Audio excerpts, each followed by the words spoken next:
Good evening, everyone. Welcome back, and thanks for tuning in tonight. I'm Caroline Levitt, and here at SAC Broadcasting, we have a lot to cover from the past 2 weeks. While many of you were on vacation or relaxing at home, our spring sports teams had their season underway. So let's head over to Dave Morrissey with your sports roundup. Thanks, Caroline. A lot has happened since our last sports update, so let's get right into it. The men's basketball team had a bittersweet ending to their season. In the semifinals of the NE10 championship, they beat Lemoyne, a tough team that was ranked 20th in the country, 71-68. With that win, the Hawks moved into the championship game against cross-city rival SNHU. They played on their court. The Hawks pulled out the win by a score of 73-68. Cody Ball led the offense with 26 points and was named the tournament's most valuable player. This win became the 8th NE10 championship game win for the Hawks program. I guess all things must come to an end, and unfortunately the Hawks lost a tough game in their first round of the NCAA Division II tournament to St. Thomas Aquinas. Despite the first round loss, the men certainly had a successful season. Congratulations to them and also the women's team on their winning seasons. While many of you were on vacation this spring break, the spring sports teams began their season. Men's lacrosse is now 1-1 after 11-10 loss at Mercy. The boys won on Friday 18-2 versus American International. Mark Vitello and Pat Sweeney each had 4 goals in the win. The next 2 games are at home, tomorrow against Adelphi and Saturday versus Post. The men's lacrosse team played 4 games in Florida over the spring break. They finished 2-2. Their 2 wins came first against the University of Tampa and second in an overtime thriller versus Young Harris. Megan Sheehy led the way with a career-high 6 points on 4 goals and 2 assists. The Hawks baseball team completed a 2-game sweep of the Bentley Falcons this past week. Senior Joseph Lassour threw a complete game shutout in the Hawks' 2-0 win. The Hawks have a 4-game series at St. Thomas Aquinas this weekend, but considering the recent snowstorm, it will most likely be postponed. As for the ladies, the ladies softball team is 2-6 following the trip to Florida. The Hawks beat the University of Bridgeport 7-2 in the 18th team in the country, Caldwell University 10-1. Pitcher Shannon Hennequin gave up 2 runs on 7 hits over 7 innings pitched to improve to 2-1 on the season. The Hawks are supposed to kick off their NE10 play next Wednesday versus NEHU, but due to the snowstorm, it is improbable that this will happen just yet. Last but not least, the men's tennis team beat Endicott 8-1. Each of the doubles won for the Hawks, and Kyle Harris picked up his team best 5th win in his 8-4 singles victory. I'm Dave Marcy with your sports roundup. Now to you, Ben. Thanks, Dave. Hello, Hawks. I hope everyone is having a great first week back, and if not, I'm here to get it buzzing with this week's Campus Buzz. Over spring break, everyone received their housing lottery numbers. For those of you that did good numbers, congrats. For those less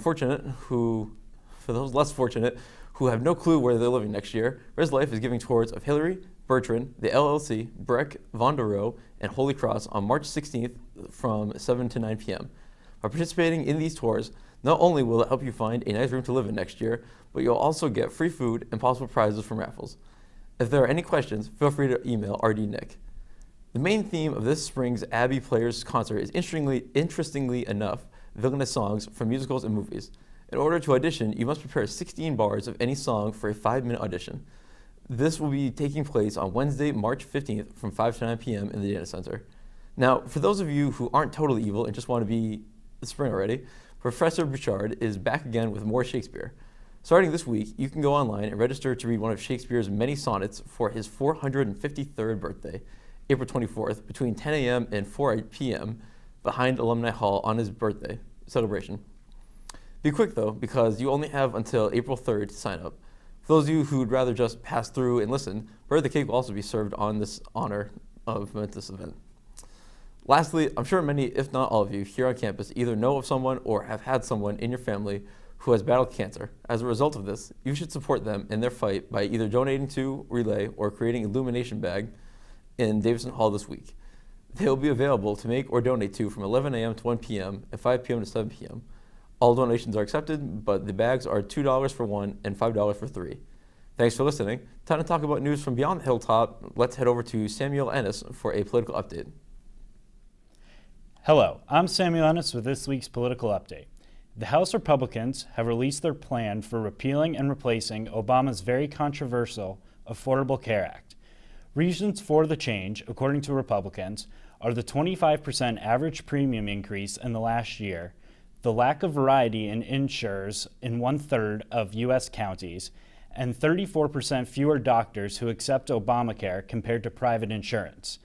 The new plan, entitled the American Health Care Act, eliminates income-based tax credits that helped people pay for coverage, ends the penalty for those who do not have insurance, and will phase out the expansion of Medicare for those for the new plan would provide new tax credits based on age, encourage continuous coverage while penalizing short spans of time without coverage, expand the amount people can contribute to health savings accounts, and trim the federal deficit by $337 billion over the next decade.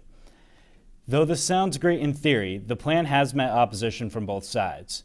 Some Republicans have referred to the plan as Obamacare Light and believe it doesn't address larger issues of the Affordable Care Act. There are members from both sides of the aisle who cite a concern over the number of people who would be left without health insurance.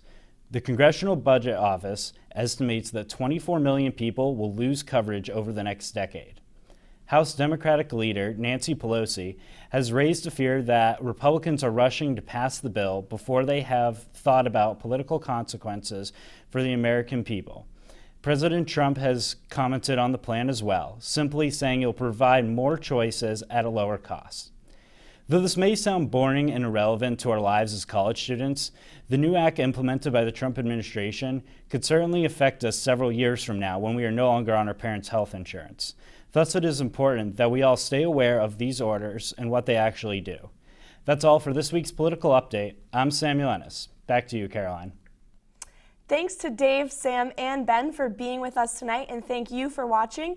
As always, I'm Caroline Levitt, and this is SABS, St. Anselm's first and only broadcasting station.